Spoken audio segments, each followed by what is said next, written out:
All right, we can get going. Welcome to Nonprofit Digital Marketing 101, how to promote supporter events. Before we get started, just want to let you know you're all muted and your cameras are off, so you don't have to worry about that. We are recording this and we will send out a recording probably later tonight, so you can catch up on anything you missed or need to revisit or share with colleagues. And also we want all the questions. So if you have any questions, drop it in the Q&A feature or in the chat. Either one is fine, and Eric and I can answer them as we go or at the end. So with that, quick agenda, we're going to introduce ourselves in a second. Then we'll kind of set the scene with some big data around virtual events. We'll talk about creating events and what they can look like in this virtual world, how to promote them on Mobilize or another volunteer engagement platform, how to promote them across digital channels. Eric will talk about kind of the 5 most important ones you have to leverage. We'll do a quick recap, and then as I mentioned, we'll dive into questions. I'm Emily Hughes. I'm the head of marketing at Mobilize. This is my little dog, Gus. We like to throw in a fun fact when we introduce ourselves. Quick intro to Mobilize. You do not need to use Mobilize to get value out of this presentation. So many of the things we're talking about are applicable across platforms or even without a supporter engagement platform.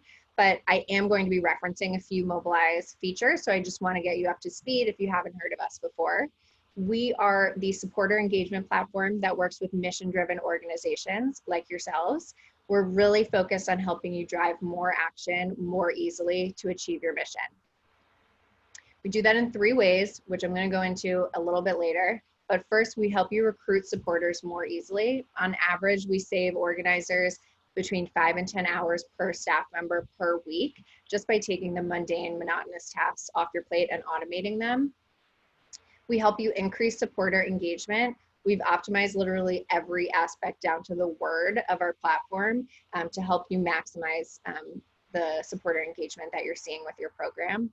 And then we help you turbocharge your program with our network. We've powered actions from over 3 million volunteers since our beginning.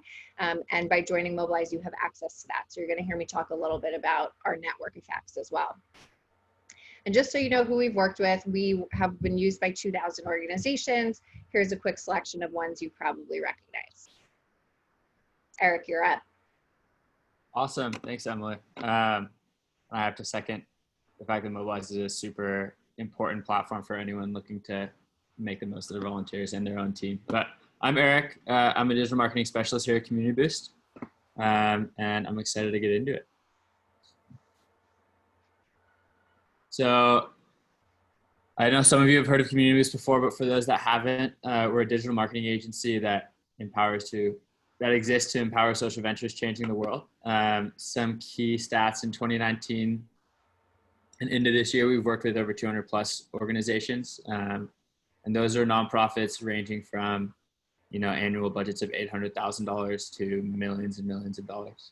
These are some of the organizations we've worked with, but we really exist to help nonprofits make the most of their digital channels and digital fundraising. And so I'm excited to get into this presentation and share a little bit more about how we can help you guys make the most of your virtual events. All right, let's set the scene, talk about what's happening in the world and all the big data around virtual events. This is a chart of signups that have happened on Mobilize since the beginning of the year. The blue are in-person events, the orange are virtual events. Before COVID, about 20 to 25% of all events on our platform were virtual. So the vast majority were in person. And you can see that precipitous drop off about mid-March when COVID really hit. We weren't sure if people would stop volunteering. In fact, it has been the exact opposite. We have seen even more volunteers take even more actions from the comfort of their home through these virtual events. It's going to continue increasing as we get closer to the election, especially for organizations that are doing electoral work. And so that growth will continue. We're expecting to see close to 5 to 6 million volunteers take about 11 or 12 million actions before the end of the year, and almost entirely virtual. These are just a couple creative event ideas I thought I would share. I think when we all think of virtual events, we think of Zoom meetings, and I'm sure many of you are Zoomed out.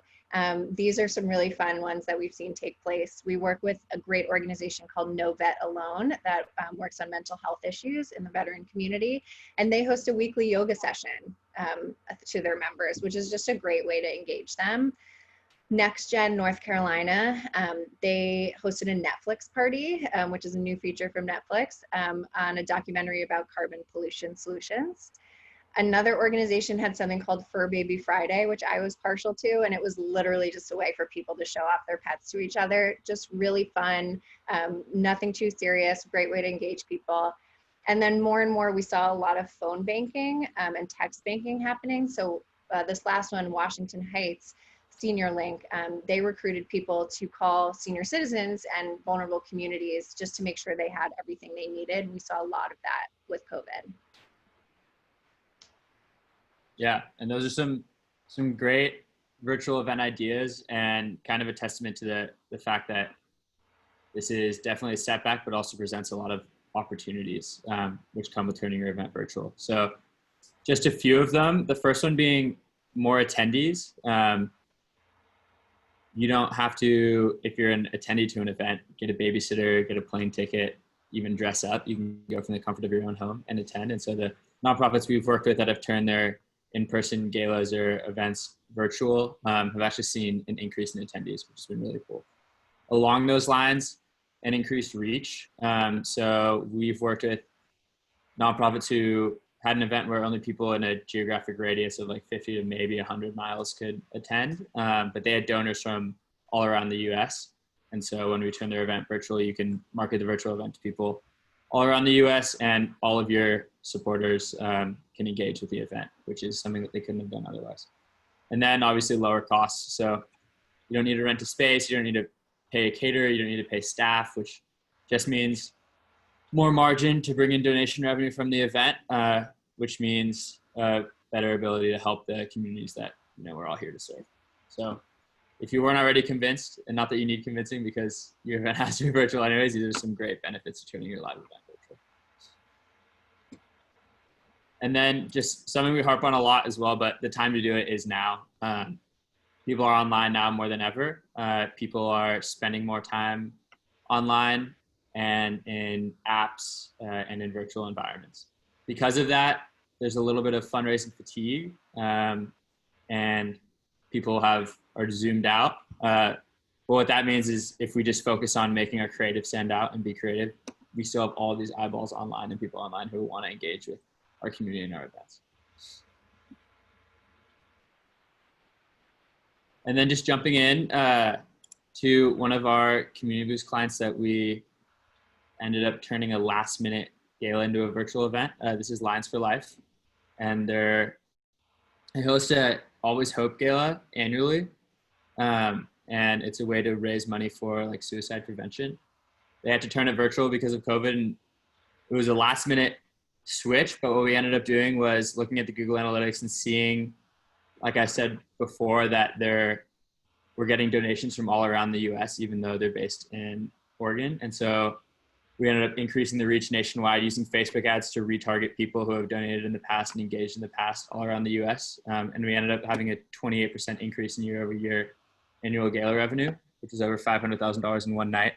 And a 17% of total landing page traffic came from Facebook ads. So it's just a testament to the fact that if we're willing to move fast and we're willing to be creative about the events that we're having, you can have really huge success and almost better success than you would have with an in-person event.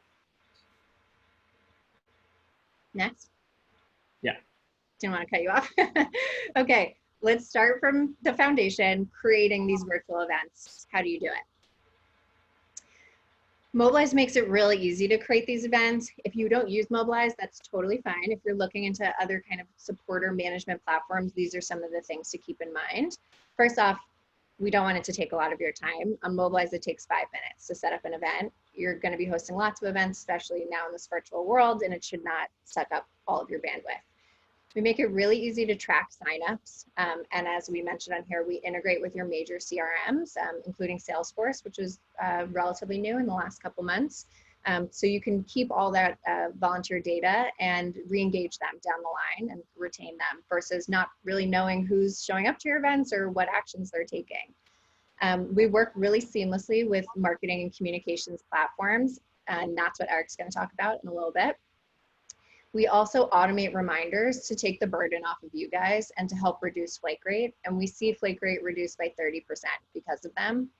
And then we also automatically collect post-action feedback. So as soon as someone completes an action at one of your events, they get a survey to say, how did you feel about it? And 32% of them actually give long-form qualitative feedback, which is awesome and super valuable. These are just a selection of those automations I referenced. It's through email and through SMS. So you get an email confirmation that's automatically added to your calendar. 24 hours out, you get a text and email reminder. We just added 30 minutes out, you get an SMS reminder. And then the post-shift feedback survey goes out automatically as well. You all signed up for this webinar through a Mobilize event, so you probably have already seen some of these in action. And they really help reduce flake rate and make sure people show up to your events. Oh. So what kinds of events can you organize through these platforms? We have a whole bunch. First are scheduled virtual events. So that is probably the most commonly used one. It's things that need to take place at a specific date and time. So maybe it's a watch party or a virtual happy hour or a training or a text bank. It can also be an online action, which means someone kind of volunteers to take action, but they do it at their own time. So that can be a pledge to volunteer to check in on a senior citizen or to deliver a meal. You can also redirect volunteers to any URL. So we see a lot of people use these online actions to host fundraisers and then redirect to their fundraising link. And then the last one, which we just launched about a month ago, are petitions, and that is becoming more and more of a popular thing. So you built your event. How do you get people to attend it? That's what we're here to learn about today. So the first way to do it is to promote your event on Mobilize, and that's where these network effects come into play that I mentioned.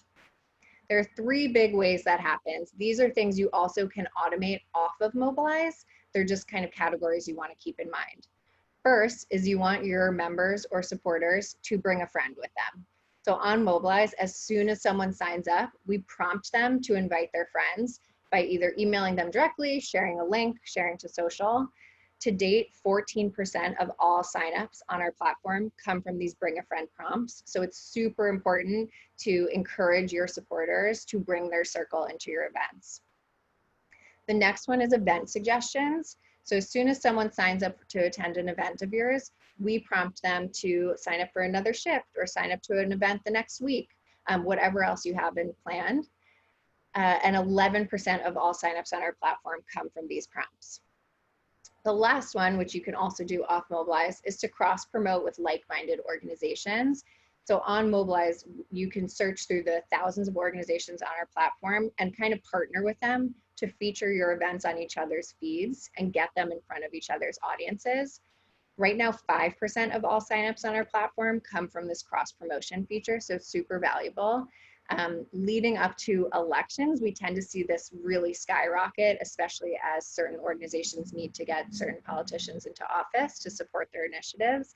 In 2018, before the midterms, we saw 43% of all signups on our platform came from cross promotion. So this is a really valuable feature and something you should leverage on or off the platform. This is a little graph to show the total amount coming from these features just on the platform without doing any of the recruiting that Eric is going to talk about. So cross promotion, we said, is about 5%, bring a friend is about 14%, and event suggestions are about 11%. So organizations on Mobilize are receiving 36% more shifts just from the Mobilize network. This teal part at the bottom is everything Eric's going to talk about. So how to use all your external channels to recruit new supporters into your circle. And then the last one, we just did a big research study on this, so I thought I would share it with you, all about the power of volunteer hosted events. I think it's something that a lot of organizations get nervous about because you wonder how much autonomy to give volunteers or how much control you're going to sacrifice while building kind of this grassroots movement. We found they're really, really powerful. So we've built an entire suite of tools to help you kind of automate that on the platform. Couple fun facts and a couple benefits of volunteer hosted events. One, they increase your capacity. Two, they increase your geographic reach. Three, they develop deeper, more personal connections. Four, they drive engagement over time. And five, they geographically redistribute resources. And here are some facts to back up those benefits. On Mobilize, there are 5 times more volunteer hosts than there are admins, and our most successful organizations actually have 10 times more. So the organizations that are doing the most volunteer hosting have the biggest programs. In the first half of 2020, all events in Hawaii and Alaska were volunteer led. There was not a single event in those states that was hosted by an admin, because most of your organizations probably don't have offices there. So they were using volunteer bases to bring in members from those volunteer circles into your mission. A really cool fact is a supporter whose first event is volunteer hosted is more than 2 times more likely to be retained in the months ahead. That's where you start seeing that volunteers who are bringing their circles into your organization, they come back again and again, and they develop these really deep personal connections. And then finally, just to give you a sense of the scope, 25% of all events on Mobilize are volunteer hosted. So if this isn't something you've played with yet, but you have those VIP supporters in your user base, you might want to try it and test it out and just see how it can expand your program. And then a little transition into what Eric's going to talk about. Any volunteer mobilization platform should work really well cross-channeling. This is roughly what we see on our platform, is that about 40% of signups come from email, and then about 20% come respectively from SMS, social, and from website visits. So it's really important to have a multi-channel engagement strategy, and Eric's going to talk about kind of how to prioritize that and how to build out each of these channels respectively. Eric, over to you. Awesome. Yeah, thank you. You can go ahead and go to the next slide. Yeah, so what Emily just talked about was how important it is to have an omni-channel strategy. We all go online, and most of us are marketers, so we understand that we need multiple touch points across the journey for someone to take an action like signing up to an event. And these are what we see as like the 5 best channels to use to promote your event. We'd also definitely touch on peer-to-peer and SMS as great channels, but those are 2 channels that Emily just touched on really well that tie perfectly into what Mobilize does. So we're going to be focusing on Google Ad Grants, email marketing, using organic social, and then Facebook and Instagram ads, and then finally conversion design. So Google Ad Grants are first. If you don't know what the Google Ad Grant is, please put it in the chat and we can schedule more time to talk about it. But it's basically $10,000 a month that Google gives to qualified nonprofits for free every month to use in ads. So it's an absolutely critical tool to any nonprofit looking to increase their digital reach. And what Google Ad Grants are really good for is showing up for intent-based keywords and also for building really good top of funnel traffic. So there are some stipulations with it, with what your cost per click can be and click-through rate and some like more technical things. But basically you can show up for people searching for terms related to your nonprofit. So if someone's searching for LGBT suicide prevention, like a partner we work with, the Trevor Project, can show up in search terms and it'll drive traffic for people who are interested in that. That being said, those people usually won't donate right away. They won't sign up for an event right away, but it's a great way to build awareness of your nonprofit early and just to reach new people.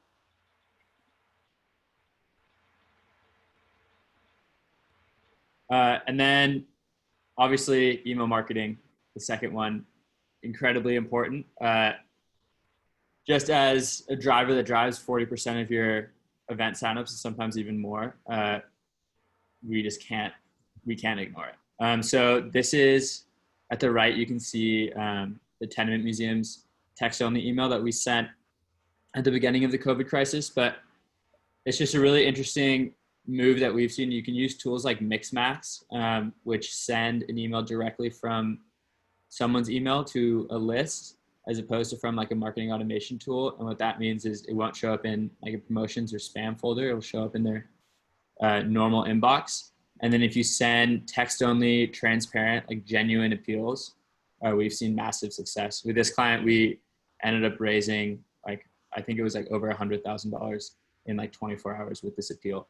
But if we test sending those texts on the emails, that can be something that's super effective. And then other tips, we have a bunch of content about this as well, but really clear call to actions. People are busy, and when they check their emails, they don't want to read a lot, and they want to know what the intended action is.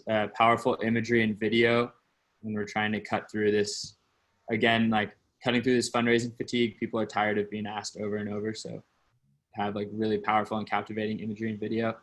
And then keep on testing and testing subject lines continuously until you find one that really converts. And then obviously this is like email marketing 101, but segmentation. So you want to treat your donors differently. If they're longtime donors, VIP donors, first-time donors, even people who are new that haven't donated yet, all those people should be getting different communication depending on where they are in their journey. Next slide. Sweet. And into organic social. So we're going to talk a lot about ads in a second, which is a massive driver for new awareness. These social media platforms are becoming pay to play is what we call it. So often your organic reach is declining for no reason other than there are more advertisers paying for people's attention. That being said, organic social is a great way to keep your current audience engaged and to keep them coming back and ready to become your own brand advocates and even create user-generated content and share their own versions of your content. So the first thing we like to talk about is volume is better than perfection. You don't know what your donors or your supporters will want, so just test it out. When in doubt, post it out is what we like to say. So just post and then post and post again, and often you'll see that something that you thought would never work is something that your supporters actually really loved. Another cool tactic is to utilize micro-influencers to expand reach. So that can be as simple as finding people who are aligned with your cause on Instagram and asking them to share your content, or going on the Mobilize platform and finding like-minded organizations and asking them to do some sort of content swap or share. Using a memorable hashtag, like hashtag insert your event name here, whatever your event is. And then also using stories and going live before, during, and even after the event. Again, this is about standing out from the crowd. People are getting bombarded with asks to do virtual events. So how can we stand out? And a lot of that is being transparent. So being transparent before the event, showing our process leading up to it and how we're getting prepared, and then during the event to keep all these people from different parts of the country or even the world to really feel like they're engaging with your event firsthand. And sweet. And now into Facebook and Instagram ads. So this is probably our favorite channel for driving new registrants to events, virtual events, and also for getting the attention of your past donors or past event attendees back. Again, they're not our donors. We're always marketing for their attention. And so this is a great way to show up where their attention is. There's like $3 billion have been raised on Facebook. There's over 3 billion monthly active users. So your supporters are on there. And oftentimes we need to pay to get in front of them, but when we do, it can pay dividends. So this is a image of what like the back end of Facebook ads look like. You can track basically every metric imaginable. You can see how many people took key actions based on your ads. So for this, it would be like how many people signed up or registered for your event based on your ads, how much you're paying per event registration. You can even see how many people your ads reached, who engaged with your ads and liked them, who watched a video and for how long. And that's all super valuable information that you can use to build up audiences of people who you think would love to engage with your organization, but just haven't made the final step yet. So if someone watches 3 minutes of a video on Facebook but hasn't registered for the event yet, it's often way cheaper to show an ad to them later on that asks them to sign up to the event and get them to do it because you know they've shown that intent. Next. Yeah. Okay, I'm trying. Okay. Yeah, and so there's the targeting aspect of Facebook ads and then the creative aspect. These are an example of 2 Facebook ads that have worked really well for one of our clients, AD Players, which is a theater. But basically, you want short, concise, creative, and that means staying within usually 3 lines in the copy section above the ad. You want a headline that's short. Sometimes it can help to use tactful emojis, and then appealing to emotion with your video and image creative. Again, this varies per client, and often it's just continuous testing that'll show you what really works. But we thought these were some pretty cool examples that we could share with you guys. And then I could spend all day talking about how impactful Facebook ads could be for your nonprofit and sharing just so much advice and so many tips, but we don't have all day. So I figured we'd just leave you with these tips. And again, we're always open if you want to schedule one-on-one time to figure out like exactly how we can use these platforms to help you guys. We're always open to scheduling one-on-one time, but for now, some key tips are, the first one is measure what matters. Look into setting up the Facebook pixel on your site if you haven't already, and setting up custom events and tracking everything so you can make data-based and data-informed decisions. The second, lead with gratitude. This is something that we do for campaigns that we've planned out further in advance. But if you start the campaign running gratitude ads to past supporters, one, what will actually happen is oftentimes those supporters will engage with your ads and then end up donating anyways. But it's something that's really important, especially when we're in a year like this, when we're fundraising all year long, to stop and say thank you, because your donors are human. And oftentimes they'll engage with those ads and they'll feel really good because you're stopping to actually pay money to say thank you to them, which means a lot. And then also it builds up valuable engagement that you can use to retarget when you're asking for them to take a valuable action, like sign up to your event or donate to your fundraising campaign. The third is remarket relentlessly. If someone has shown engagement in your organization and in your mission, usually what that means is that they resonate with your cause. They're just really busy, and they haven't taken the time yet to sign up for your virtual event. So you just make sure to stay in front of them, and that's on Facebook makes it really easy to do that. But again, in like all the other channels as well, and eventually getting them to finally take the action, which is to sign up for your event. Third is compelling creative. You mentioned this a lot, but in 2020, we've been having fundraising appeals since March, and we're going into the year-end season, which is where we have most of our fundraising appeals. So there's definitely an element of fatigue among supporters, but we have to ask ourselves, are the supporters fatigued of being asked to donate or attend an event, or are they fatigued of stale creative and event ideas? And we like to think it's the second one. And so if we can really stand out by having compelling creative, just transparent, it's honest, it's funny, oftentimes that's a great way to stand out from the competition to get more people to engage with your event. And then finally is the motto of basically all digital ads, but always be testing. So we can't make decisions based on our like focus group of 3 or 4 people in our organization who are deciding what ads to run and what copy to use. We need to base it on our supporters and our donors. So we don't know what headlines, what copy will work when trying to convince people to attend our event. So just continuously test and test and test, and then the results will reward you.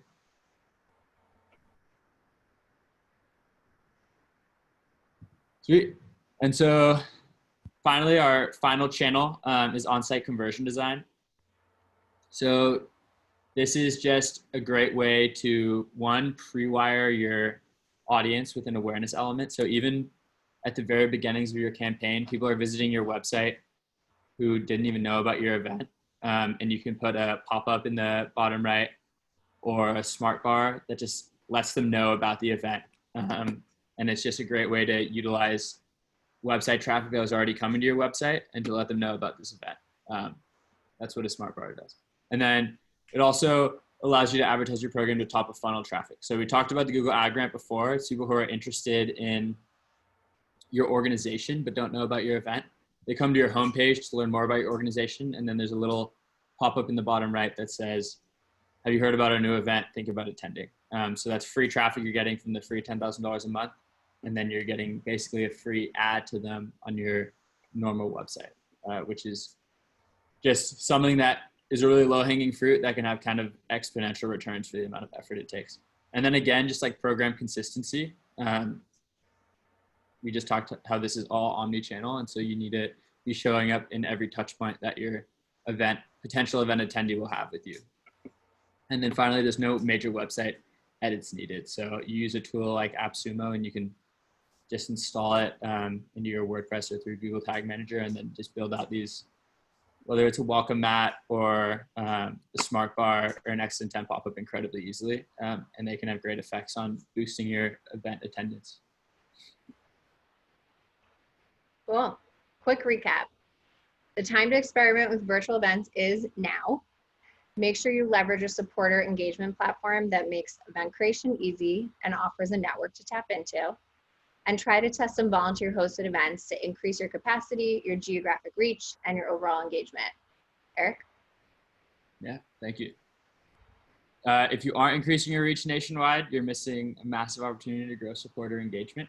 Definitely remember our 5 channels to promote your event digitally and have fun and celebrate the wins. Great.